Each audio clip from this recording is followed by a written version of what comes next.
గత నెల రోజులుగా జువలదిన్నె ఫిషింగ్ హార్బర్, కారైకల్ బోట్ల మాయం అనేక అంశాల మీద వైఎస్ఆర్ కాంగ్రెస్ పార్టీ అక్కడ స్థానికంగా జరుగుతున్నటువంటి మత్స్యకార గ్రామాల్లో జరుగుతున్నటువంటి సంఘటనలు, వాటిపై ఓ నిర్ణయం తీసుకొని మత్స్యకారుల సాంప్రదాయాలు, వారి కట్టుబాట్లు, వాటి మీద ఉన్నటువంటి గౌరవంతో ఆ విషయాలపై రాజకీయంగా ఎక్కడా మాట్లాడకూడదు అనేటువంటి ఒక ఆలోచనతో పార్టీ తరపున ఎవరం కూడా స్పందించలేదు. అదేవిధంగా సాగర్ డిఫెన్స్ అకాడమీకి యువనేత మంత్రివర్యులు నారా లోకేష్ గారు శంకుస్థాపన చేసి వెళ్ళిన తర్వాత అనేక అపోహలు, అనుమానాలు కల్పిస్తూ ఒక గందరగోళం సృష్టించేదానికి వైఎస్ఆర్ కాంగ్రెస్ పార్టీ అనేక ప్రయత్నాలు చేస్తుంది. నిన్నటి రోజున మాజీ ముఖ్యమంత్రి జగన్మోహన్ రెడ్డి గారు జువలదిన్నె హార్బర్ ప్రాంతానికి వచ్చారు. ఆయన మాట్లాడినటువంటి భాష, విమర్శలు, తీరు మీద నూతన అధికార ప్రతినిధి కోటంరెడ్డి గిరిధర్ రెడ్డి గారు సమాధానం ఇచ్చారు. హార్బరు, సాగర్ డిఫెన్స్ వాటిపై వివరణ మారిటైమ్ బోర్డు చైర్మన్ సోదరులు సత్య గారు తెలియజేశారు. జగన్మోహన్ రెడ్డి గారు నిన్న మాట్లాడుతూ ఆయన ఒక పేపర్ చూపిస్తూ బిఎంఆర్ సోదరులు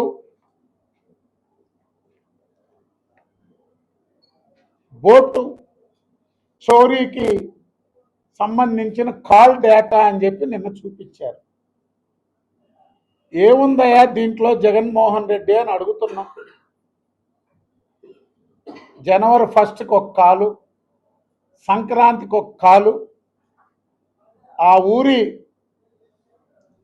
కాపు బోట్ల చోరీలో ముద్దాయి కాపు ఫిబ్రవరి 28వ తారీఖున ఆ ఊర్లో జరిగే గ్యాంబ్లింగ్ మీద, క్రికెట్ బెట్టింగ్ల ర్యాకెట్ ఆ గ్రామంలో నుంచి నడుపుతున్నారని జిల్లా ఎస్పీ గారు, ఇతర రాష్ట్రాల నుంచి కొంతమంది కావలి వైఎస్ఆర్ కాంగ్రెస్ పార్టీ అక్కడ నుంచి నడుపుతుందని పోలీస్ పోయి రైడ్ చేసి అరెస్టులకు వెళ్తే ఆ గ్రామంలో సమస్య తలెత్తితే నాకు చేశారు, ఎమ్మెల్యే కృష్ణారెడ్డితో చేశారు, ఎంపీకి చేశారు.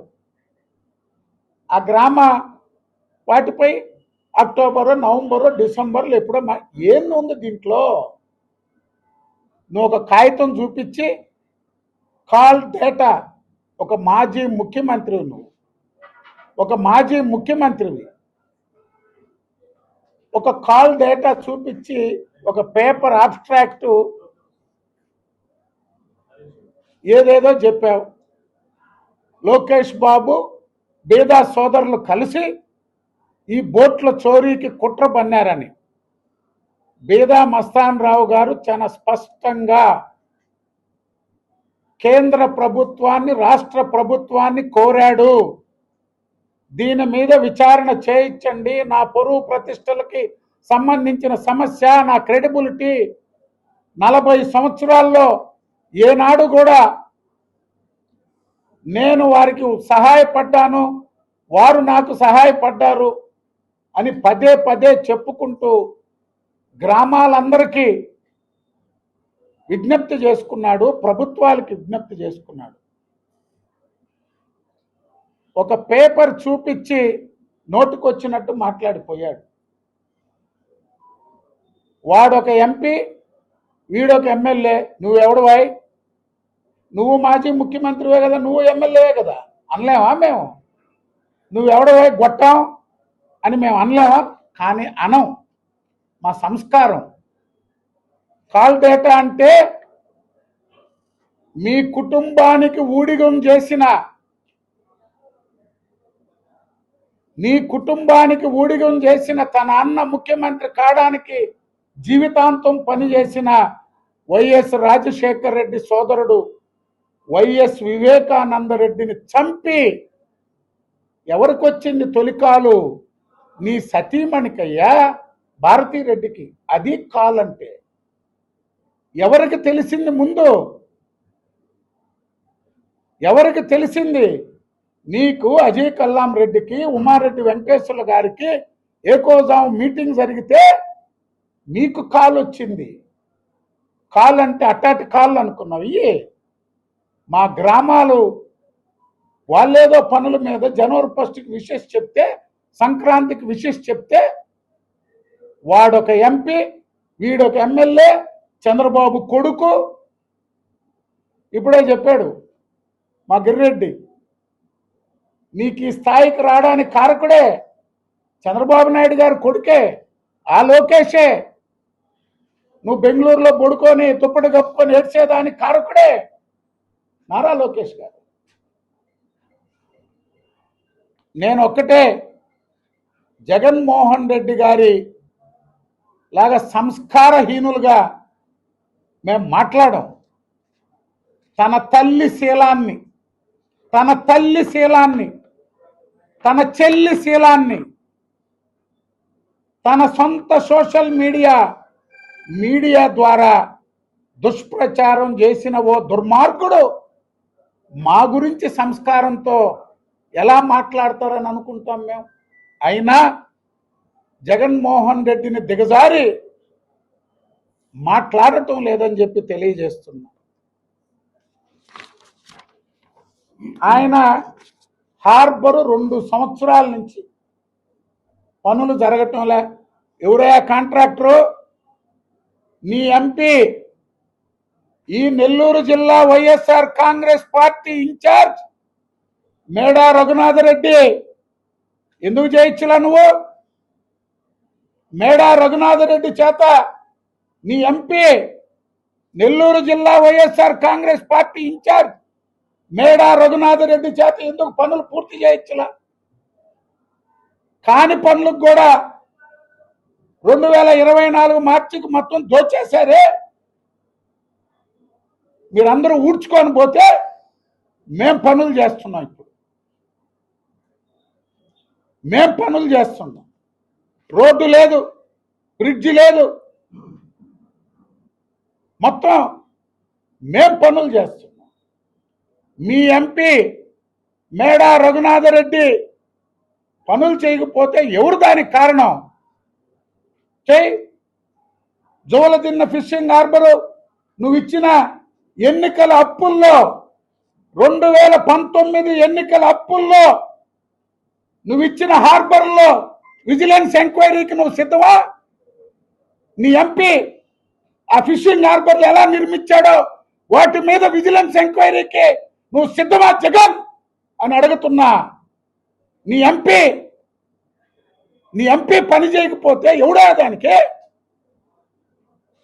ఏడొచ్చి మమ్మల్ని నోటికొచ్చినట్టు మాట్లాడి 2 సంవత్సరాల పని పూర్తి చేయలా. నేను నీకు నెల ముందే ఛాలెంజ్ చేశా. 1250 కోట్లు ఆయన తెచ్చి పెట్టేవాడంట. నీ 5 సంవత్సరాల ముఖ్యమంత్రి హయాంలో జగన్ ఒక్క బోట్ ఇచ్చావా? జగన్ ఒక్క వలిచ్చావా? ఒక్క తెప్పిచ్చావా? ఒక సైకిల్ ఇచ్చావా? ఒక ఐస్ బాక్స్ ఇచ్చావా? ఒక మోపెడ్ ఇచ్చావా?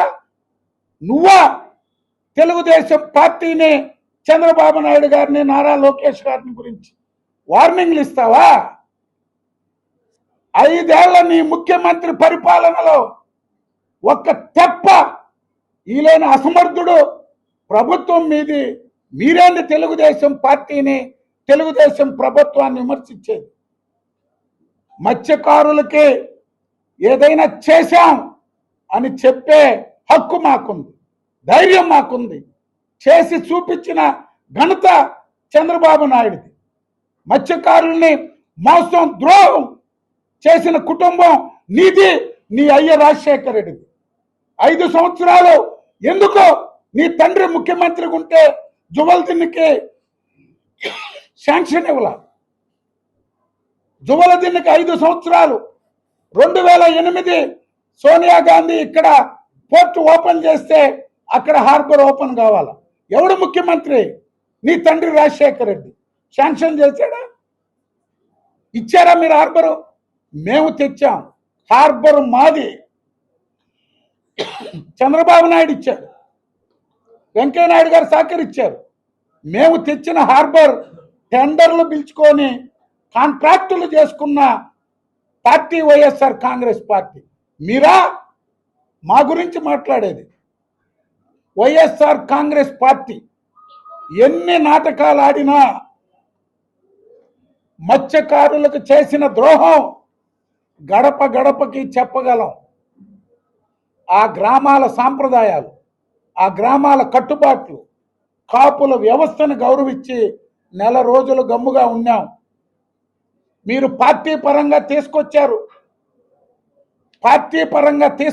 కాబట్టి కూటమి పార్టీలు, భారతీయ జనతా పార్టీ, తెలుగుదేశం, జనసేన దీనిపై ఓ నిర్ణయం తీసుకుంటాం. మేము కూడా రాజకీయంగానే ఎదుర్కొంటామని తెలియజేస్తాం. ఎక్కడా లేదు. ఏమి తీర్మానం చేసుకున్నారు? కొంతమంది మత్స్యకారులు గ్రామాల నుంచి వచ్చి కోవూరు ఎమ్మెల్యే గారిని, సోమిరెడ్డి గారిని, నన్ను కలిసి ఆ బోట్లు ఏదన్నా పార్టీ తరఫున మీరు ఏదన్నా చేస్తే బాగుంటుందని అడిగితే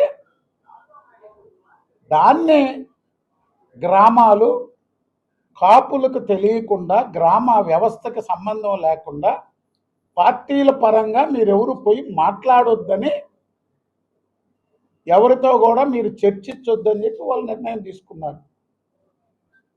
ఏ ఎమ్మెల్యేతో కానీ, మస్తాన్ రావుతో కానీ, రవిచంద్రతో కానీ ఈ సమస్య పరిష్కారం అయ్యేంత వరకు కాపులతో సంబంధం లేకుండా, గ్రామంతో సంబంధం లేకుండా పార్టీల పరంగా వెళ్ళొద్దు అని. సరే, దాన్ని రకరకాల దీంట్లో చూపించారు, ఈస్ట్మన్ కలర్లో. నిన్నటి రోజున జగన్మోహన్ రెడ్డి పర్యటనలకి, ఏ రాజకీయ సమావేశాలకి వెళ్ళకూడదని ఒక నిర్ణయం చేశారు. అందుకే మేము కూడా నెల రోజులు ఎక్కడ కూడా పార్టీ తరఫున ఎవరు ఎన్ని విమర్శలు చేస్తున్నా, మత్స్యకారులంటే తెలుగుదేశం పార్టీకి, మత్స్యకారులంటే చంద్రబాబు నాయుడు గారి మీద వాళ్ళకి ఎనలేని ఇది ఉంది. అభివృద్ధి ఏదైనా చేశామంటే మేమే చేశాం. ఈ తీర ప్రాంతంలో ప్రతి పాళానికి పోయి ఇది మేము చేశాం అని చెప్పే ధైర్యం, హక్కు మాకుంది. వైఎస్ఆర్సీపీకి లేదు. ఎందుకంటే రాజశేఖర్ రెడ్డి గారు ముఖ్యమంత్రిగా 5 సంవత్సరాలు ఫిషింగ్ హార్బర్ ఫైల్ మూలేశాడు. మేము ప్రభుత్వంలోకి వచ్చాక ఆ హార్బర్ కట్టించాం, తెచ్చాం. టెండర్ పిలుచుకున్నారు, గత ప్రభుత్వంలో కట్టారు. అది 50 కోట్ల రూపాయల ప్రాజెక్టుని ఒక మెగా ప్రాజెక్టుగా మార్పు చేసే క్రమంలో అనేక టైం తీసుకుంది అది. అందుకే టెండర్లు వాళ్ళు పిలిచారు, లేకపోతే మా పీరియడ్లోనే పిలిచిండేవాళ్ళు. టెండరే వాళ్ళు పిలిచింది, టెండర్ మాత్రమే వాళ్ళు పిలిచింది. అందుకే చెప్తున్నాం, హార్బర్ మాది, మేము తెచ్చాం, మేము తిరిగాం. 10 ఏళ్ళు పోరాడు. ఎవరు పోరాడారయ్యా? ఈ ఫిషింగ్ హార్బర్ మీద ఎవరు పోరాడారు? నేను పోరాడా. జేఏసీ పెట్టి 7 సంవత్సరాలు ఢిల్లీ చుట్టూరు, హైదరాబాద్ చుట్టూరు ఎవరు తిరిగాడు? నేను తిరిగా. మేము తెచ్చిన హార్బర్. సరే, నాకు ఈ జిల్లాలు ఇవన్నీ ఏం కొత్త కాదు. మనుషులను చంపి సముద్రంలో వేస్తున్నామని రాజశేఖర రెడ్డి గారు సిఎల్పి లీడర్గా చెప్పి అలిసిపోయాడు. మా ప్రభుత్వంలోనే ఆ మీద సిబిసిఐడి ఎంక్వైరీ వేస్తామన్నారు. చివరికి శవాలు లోడితే కాంగ్రెస్ లీడర్లు ఇళ్ళకి పోయినాయి కుక్కలు, పోలీస్ కుక్కలు. నాకు ఇది కొత్త కాదు. ఈ 25 ఏళ్లలో 2004, 2009 పీడీ యాక్ట్లు పెట్టారు. నా చుట్టూరు ఉన్న వాళ్ళందరినీ చర్లపల్లి జైల్లో పెట్టారు. మొత్తం అన్ని పంచాయతీలు మండలాలు ఓడిపోయాక అర్థమైంది వీళ్ళకు ఉండేది ప్రజాబలం, దౌర్జన్యాలు కాదని. నాకేం కొత్త కాదు. ఇవన్నీ చేస్తూ ఉంటారు నా మీద. 2019, 24 అలిసిపోయారు. ఎంఆర్ఓలు, సర్వేయర్లు ఎతికి ఎతికి ఎతికి నేనేదో దోపిడీ చేస్తున్నాను, భూములు ఆక్రమిస్తున్నానని. ఏమన్నా ఒక ఎకరా తేల్చారా నా దగ్గర? ప్రతిసారి ఆరోపణలు చేస్తారు. 1000 ఎకరాల భూములు, సాల్ట్ భూమి, నేను ఉప్పు తవ్వుకొని ఉప్పు అంతా తింటున్నాను నేనని. రాజశేఖర రెడ్డి ముఖ్యమంత్రి, రోషయ్య ముఖ్యమంత్రి, కిరణ్ కుమార్ రెడ్డి ముఖ్యమంత్రి, జగన్మోహన్ రెడ్డి ముఖ్యమంత్రి. నా దగ్గర ఏమన్నా ఉంటే కదా ఒక ఎకరా. ఇవన్నీ నేను భరిస్తానే ఉండా చాలా సంవత్సరాల నుంచి. సరే ఇప్పుడు వచ్చింది, అందుకే సున్నితమైన అంశం కాబట్టే నెల రోజులు, ఈ రోజుకు 30 రోజులు 30 రోజులు ఓపికగా ఉన్నా. నిన్న జగన్మోహన్ రెడ్డి వచ్చి మాట్లాడాడు కాబట్టి సమాధానం చెప్పాల్సి వచ్చింది. చెప్తున్నా, మీరు ఏదైనా ఉంటారు.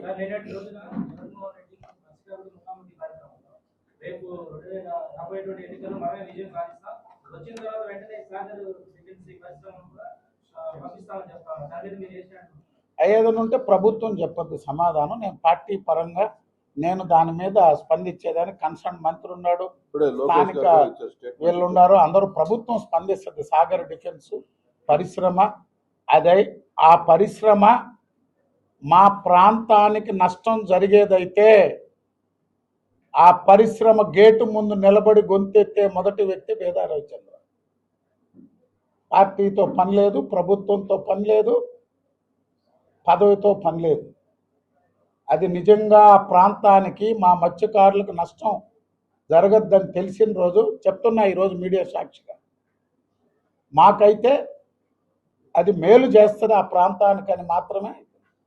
వైకాపా వాళ్ళు రకరకాలు చెప్తున్నారు దాని మీద కూడా.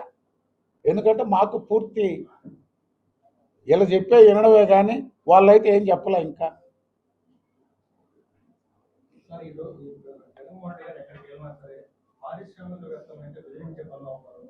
మెడికల్ కాలేజీలో నేను సాగర్ చెప్పాడని రేపు ఇంకొక దగ్గర పారిశ్రామిక అభివృద్ధిపై ఫోకస్ పెడుతున్నారు. ఈ రకంగా ప్రతిపక్ష నేతకి ఇంకేదన్నా సరే ఇంకొక రూపాయలు మీరు కాంప్లైంట్ ప్రభుత్వ పరంగానే పారిశ్రామికవేత్తలకు ఎలాంటి భరోసా ఇవ్వబోతుంది పార్టీగా? అది ఆయన విధానం. 5 ఏళ్ళు ముఖ్యమంత్రిగా తరిమేశాడు. ఈరోజు నారా లోకేష్ గారి నాయకత్వంలో ప్రపంచంలో ఉన్న ఐటీ సంస్థల్ని, సేవల రంగాన్ని ప్రధానమంత్రి నరేంద్ర మోడీ గారి ఆశీస్సులతో, పవన్ కళ్యాణ్ గారి సహకారంతో, చంద్రబాబు నాయుడు గారికి ఉన్న ఒక బ్రాండ్ ఇమేజ్తో లోకేష్ గారు ఈ రాష్ట్రంలో పాదయాత్రలో ఉద్యోగాల కల్పన కోసం ఒక ప్రకటన చేశారు. దానికి కష్టపడుతున్నారు ఆయన. జగన్మోహన్ రెడ్డి గారి విధానం పరిశ్రమలు తరివేయడం, చంద్రబాబు నాయుడు గారు, నారా లోకేష్ గారి విధానం పరిశ్రమలు, ఐటీ రంగం రాష్ట్రానికి తేవడం. అదే తేడా. దానికి ఎవరేం చేయలేరు. మాజీ ముఖ్యమంత్రి జగన్ రెడ్డి నెల్లూరు జిల్లా పర్యటనకి ఇచ్చేయడం జరిగింది. మీరందరూ కూడా చూశారు. జిల్లా పర్యటనకి ఏ సమస్య మీద వచ్చినామో ఆ సమస్య గురించి కాకుండా ఏదో నోటికి వచ్చినట్టు మాట్లాడుతూ గౌరవ ముఖ్యమంత్రి శ్రీ నారా చంద్రబాబు నాయుడు గారికి వార్నింగ్ ఇస్తున్నాడు.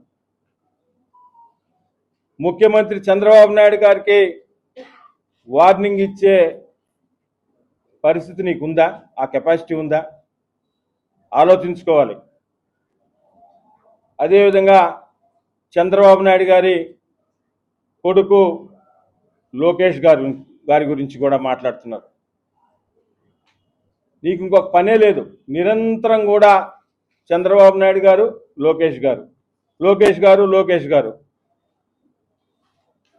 అధికారం పోయి 11 సీట్లకు పరిమితమై నిన్ను అక్కడ కూర్చోబెట్టిన వ్యక్తే శ్రీ నారా లోకేష్. ఈరోజు ఏం చేయాలో అర్థం కాక ఫ్రస్ట్రేషన్లో ఎంత వస్తే అంత మనం మాట్లాడే భాష ప్రజలు స్వీకరిస్తారా లేకుంటే ప్రజలు చేదరించుకుంటారా అని తెలియని పరిస్థితుల్లో మీరున్నారంటే దానికి కూడా శ్రీ నారా లోకేష్ గారి. ఈ రాష్ట్రంలో వైఎస్ఆర్ కాంగ్రెస్ పార్టీని కానీ మిమ్మల్ని కానీ ఈ స్థాయికి తీసుకొచ్చిన వ్యక్తి శ్రీ నారా లోకేష్ గారు. మీకు ఇంకొక పని లేదు. దేని మీద వస్తున్నాం, దేని గురించి మాట్లాడుతున్నాం అవగాహన లేకుండా ఏదో స్లిప్పులు ఇస్తే స్లిప్పులు తీసుకొని ఏది నోటికొస్తే అది మాట్లాడడం ఆనవాయితీగా అయిపోయింది. ఇలాగా మాట్లాడే గతంలో 2019, 2024 మధ్య ఇలాంటి భాష ఈ విధంగా మాట్లాడే మీకు ఆ పరిస్థితి వచ్చింది. ఈ తడవ 11 సీట్లు వచ్చే పరిస్థితి కూడా లేకుండా చేసుకునే దౌర్భాగ్యానికి మీరు దిగజారిపోతున్నారు.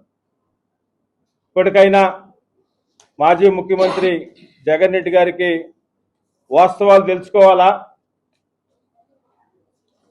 ఒక మాజీ ముఖ్యమంత్రిగా 5 సంవత్సరాలు ప్రజలు మీకు అవకాశం ఇస్తే ముఖ్యమంత్రి పదవి పోయిన తర్వాత రాష్ట్రంలో కనీసం రాష్ట్రంలో ఉండకుండా వేరే రాష్ట్రంలో పోయి వారానికి 3 రోజులు 4 రోజులు పోయి ఎప్పుడో ఒక గొడవలు సృష్టించడానికో ఏదో ఒక సమస్య సృష్టించడానికి లేనిది ఉన్నట్టు ఉన్నది లేనట్టు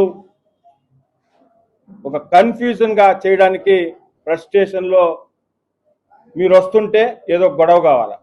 ఎప్పుడైనా ఒక మంచి కార్యక్రమానికి వచ్చారా? ఎప్పుడైనా ఒక మంచి సలహా చెప్పడానికి వచ్చారా? ఈరోజు కూటమి ప్రభుత్వం అధికారంలోకి వచ్చిన తర్వాత ఎన్ని సంక్షేమ పథకాలు, ఎన్ని అభివృద్ధి పనులు జరుగుతున్నాయో వాటి మీద ఎప్పుడైనా ఏదైనా సలహా మాట్లాడారా? లే. మనం వస్తాం, సమస్యలు పెట్టాలా, గొడవలు పెట్టాలా, ఇష్టారాజ్యంగా నోటికి వచ్చినట్టు మాట్లాడాల, భాష తీరు మార్చుకునే పరిస్థితిలో ఇంకా కూడా లేకపోవడం దురదృష్టకరంగా భావిస్తూ, అదేవిధంగా నిన్నటి రోజున మీటింగ్ పెడితే ఆ మీటింగ్కి వేలాది మంది ముత్యకారులు వచ్చారని మీకు మీరే సెల్ఫ్ డబ్బా కొట్టుకొని పోయినారు. అయ్యా, మాజీ ముఖ్యమంత్రి జగన్ రెడ్డి గారి మీటింగ్కి నిన్న వేలాది మంది ముత్యకారులు వస్తే ఎందుకయ్యా మీరు నెల్లూరు సిటీ నుంచి, నెల్లూరు రూరల్ నుంచి బస్సులకి బ్యానర్లు కట్టి దాన్ని సోషల్ మీడియాలో పెట్టుకొని తరలిపోతున్న నెల్లూరు రూరల్ నుంచి వైసీపీ కార్యకర్తలు తరలిపోతున్న నెల్లూరు సిటీ ఎవరయ్యా ముత్యకారులు? నెల్లూరు సిటీ రూరల్ ఎవరయ్యా స్వామి? మీడియా మిత్రులు కూడా అందరూ ఎక్కడ మీకు తెలియని వాళ్ళు ఉన్నారా? ఏమి డ్రామా, ఏమి కథ? నీకు నిజంగా ఇష్యూ ఉంటే దానికి సంబంధించిన మత్స్యకారులకు సంబంధించిన వారిని ఏదన్నా ఉండాలి, కానీ ఏమీ లేకుండా అన్ని నియోజకవర్గాల నుంచి తరలిచ్చి ఆ నియోజకవర్గాల నుంచి వచ్చేవారిని వారికి వారే, నేను చెప్పట్లేదు, మీడియా మిత్రులు కూడా తెలుసు, నిన్నటి రోజున వారికి వారే సోషల్ మీడియాలో బస్సులకు బ్యానర్లు కట్టుకొని ఎక్కడ నెల్లూరు దూరంలో ముత్యకారులో ఎక్కడున్నారు సిటీలో? మనం ఏదైనా ఒక పని చేస్తే కనీసం 100లో 5% అన్నా జనం మెచ్చుకోవాలి. అది లేకుండా ఏదో వచ్చినామా, ఒక గొడవలు పెట్టామా, మాట్లాడినామా చాలు. గత 5 సంవత్సరాలకు ముందు నీ మాయ మాటలు నమ్మి నీకు అధికారం ఇచ్చిన తర్వాత 5 సంవత్సరాల్లో నువ్వు చేసిన ఘనకార్యాలు అన్నీ కూడా చూసి ప్రజలు నీకు ఎక్కడ కూర్చోబెట్టాలో అక్కడ కూర్చోబెట్టారు. ఇంకా కూడా మనం తెలుసుకోలేని పరిస్థితుల్లో ఉంటే ఎలా? ఇప్పటికైనా తెలుసుకోవాలి కదా. అది కాకుండా 5 సంవత్సరాలు ముఖ్యమంత్రిగా ఉన్నప్పుడు దూలో నుంచి బయటకు రారు, దూలో నుంచి బయటకు వస్తే పరదాలు కట్టుకొని తిరుగుతారు. ఈరోజు మట్సానికి అధికారం పోతే మాకు సీట్లు రాలా, నేను అసెంబ్లీకి రాను. 10th క్లాస్లో ఫెయిల్ అయితే ఇంటర్మీడియట్లు వేస్తారా? 10th క్లాస్లో ఫెయిల్ అయిన వ్యక్తిని ఇంటర్మీడియట్లు వేస్తారా? నాకు ఎట్టొకటి చేయండి, ఎట్టొకటి ఏం చేసేది? జనం ఒక తీర్పు ఇస్తే ఎవరైనా అంగీకరించాలి. 2019-24లో తెలుగుదేశం పార్టీకి ఒక తీర్పు ఇచ్చారు, గౌరవంగా స్వీకరించాం, అసెంబ్లీకి పోయినాం, మీ ఇష్టారాజ్యంగా ప్రవర్తించారు. అన్నీ స్వీకరించి పోరాడి అధికారంలో ఉన్న ప్రతిపక్షంలో ఉన్న గౌరవ ముఖ్యమంత్రి నారా చంద్రబాబు నాయుడు గారు కానీ, యువనేత నారా లోకేష్ గారు కానీ ప్రజల కోసం నిత్యం కూడా ఆరాటపడుతుంటారు. ఈ వయసులో ముఖ్యమంత్రి చంద్రబాబు నాయుడు గారు నిరంతరం ఆంధ్రప్రదేశ్ రాష్ట్ర ప్రజలు బాగుండాలా, ప్రజల సంక్షేమం, ప్రజల క్షేమం, ప్రజల సంక్షేమమే నాకు ఇష్టము, నాకు ప్రజల సంక్షేమమే ముఖ్యము అనే దాంట్లో నిరంతరం కూడా గౌరవ ముఖ్యమంత్రి నారా చంద్రబాబు నాయుడు గారు కానీ, యువనేత నారా లోకేష్ గారు కానీ నిరంతరం కూడా కష్టపడుతూ ఈరోజు ఈ కూటమి ప్రభుత్వం అధికారంలోకి వచ్చిన తర్వాత ఈ 20 నెలల్లో ఎన్ని ఇండస్ట్రీలు ఇచ్చినారు, ఎన్ని ఉద్యోగాలు రాబోతున్నాయి. ఒక్క ఇండస్ట్రీ లేక, ఉన్నాయి కంప్లీట్ చేయక, అన్ని ఆపేసి 5 సంవత్సరాల్లో రూమ్లో కూర్చొని బటన్లు నొక్కే బిజినెస్ చేసి నాశనం చేసి నువ్వు పోతే దాన్ని సెటరేట్ చేయడానికి 20 నెలలు కాలం పట్టింది. దయచేసి ఇప్పటికైనా కూడా ఇంకొకటి కూడా మాట్లాడినారు, వాడు ఎంపీ, వాడు ఎమ్మెల్యే, వాడు ఎమ్మెల్యే ఎంపీ తిరిగి అనలేమా? తిరిగి భాష రాదా? మీరేంటి ఇప్పుడు? మీరు కూడా ఎమ్మెల్యేనే కదా. ఒకటి అని 2 అడిగించుకోవడం మానుకుంటే బాగుంటుంది. కొంచెం సంస్కారం అన్నీ కూడా అడ్డొస్తున్నాయి కాబట్టి ఒక పద్ధతిగా, మాకు తెలుగుదేశం పార్టీ క్రమశిక్షణ గల పార్టీ, ఒక పద్ధతి ప్రకారం నడుచుకుంటుంది. ఆ పద్ధతిలో భాగంగా గౌరవంగా సమాధానం చెప్తున్నాం.